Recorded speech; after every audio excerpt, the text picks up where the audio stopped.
Sejak berabad-abad lalu, Teluk Arab menjadi persimpangan perdagangan, pelayaran, dan perebutan pengaruh. Di antara hamparan Laut Biru itu, terdapat wilayah-wilayah kecil, pulau-pulau rendah yang tampak sepele, namun menyimpan arti strategis yang besar.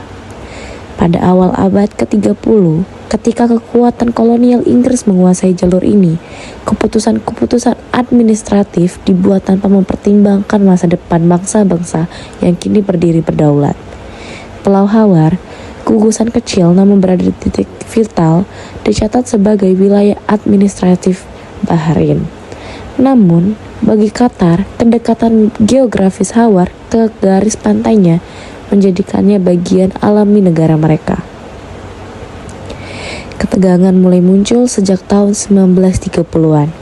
Namun memuncak ketika kedua negara Qatar dan Bahrain memasuki era modern yang ditandai dengan eksplorasi minyak, gas, dan keamanan maritim.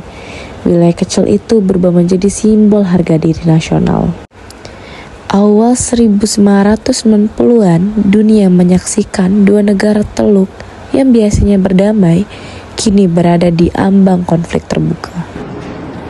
Hawar ada di wilayah kami dan juga jaraknya tidak jauh dari pantai Qatar dan juga itu fakta geografisnya. Dan Bahrain juga tidak punya hak untuk menaruhkan kapal militer di daerah sana. Jangan memutarbalikkan sejarah. Pulau Hawar itu sudah dibawa kontrol Bahrain sejak keputusan Inggris pada tahun 1930. Itu hukum internasional waktu itu. Keputusan kolonial tidak bisa terus menjadi dasar legitimasi. Rakyat kami butuh kedaulatan. Kalau kalian terus maksa masuk ke dalam wilayah perairan kami, jangan salahkan kami kalau misalnya situasi ini berkembang lebih lanjut. Jadi, kalian siap untuk berperang?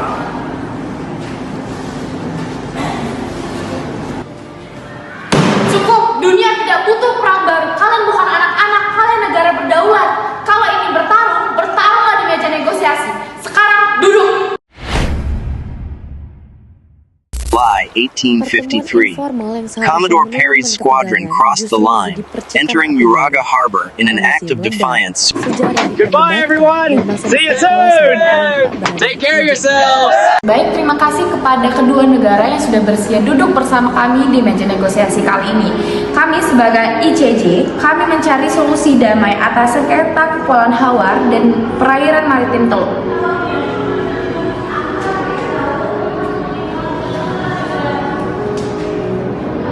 Baik, delegasi Qatar, silakan memulai. Baiklah, terima kasih. Qatar menegaskan Pulau Hawar ini lebih dekat dengan wilayahnya sesuai UNCLOS dan juga menolak klaim berbasis warisan kolonial.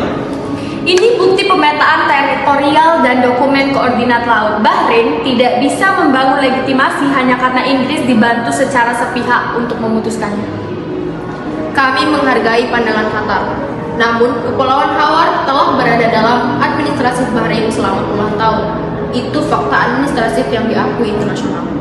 Dokumen kolonial Inggris itu sah menjadi referensi hukum pada saat itu. Kalian itu baru mulai mengklaim wilayah ini belakangan ini, dan itu tidak bisa mengubah sejarah.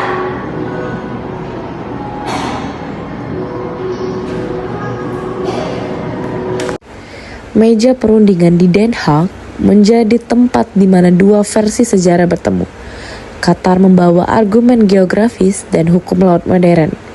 Bahrain membawa dokumen administratif yang berusia puluhan tahun. Di hadapan majelis ICJ, setiap kata berubah menjadi bagian dari pertaruhan besar, bukan sekadar tentang pulau, tetapi tentang martabat nasional. Warisan kolonial tidak dapat menentukan masa depan bangsa-bangsa di teluk itu, tetapi Qatar tidak akan tunduk terhadap apa sejarah yang telah kita setujui. Dan Bahrain tidak akan membiarkan klaim sepihak untuk keuntungan ekonomi Qatar.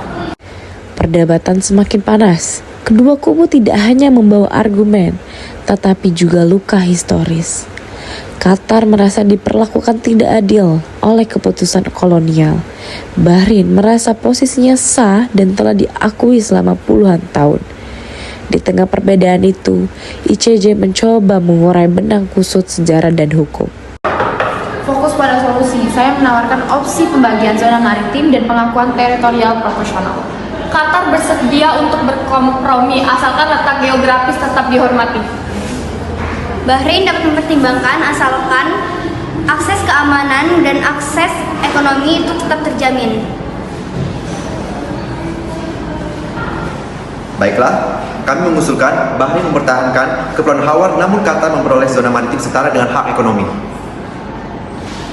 Baik, Bahrain menerima dengan syarat kedua negara menandatangani perjanjian non-militer permanen. Baik, dengan demikian kesepakatan pun tercapai. Diplomasi menang. Dipersilakan negara Qatar dan Bahrain berjabat tangan sebagai tanda bahwa tercapainya kesepakatan.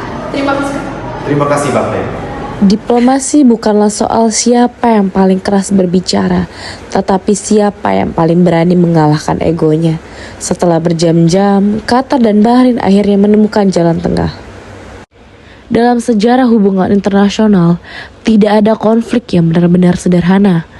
Di balik peta, koordinat, dan dokumen hukum, selalu ada manusia, pemimpin, keluarga nelayan, pelaut, serta diplomat yang hidup dalam konsekuensi dari keputusan negara. Qatar dan Bahrain menunjukkan bahwa dua negara yang hampir menyentuh jurang perang dapat memilih jalan lain, jalan yang lebih sulit, yaitu jalan dialog. Keputusan ICJ pada akhirnya memberikan Kepulauan Hawar kepada Bahrain, sementara Qatar menerima wilayah maritim yang lebih luas dan hak ekonomi yang lebih penting. Tidak ada yang menang sepenuhnya, tidak ada yang kalah sepenuhnya. Namun keduanya memperoleh yang lebih besar, stabilitas kawasan, rasa saling percaya baru, dan masa depan tanpa dentuman meriam.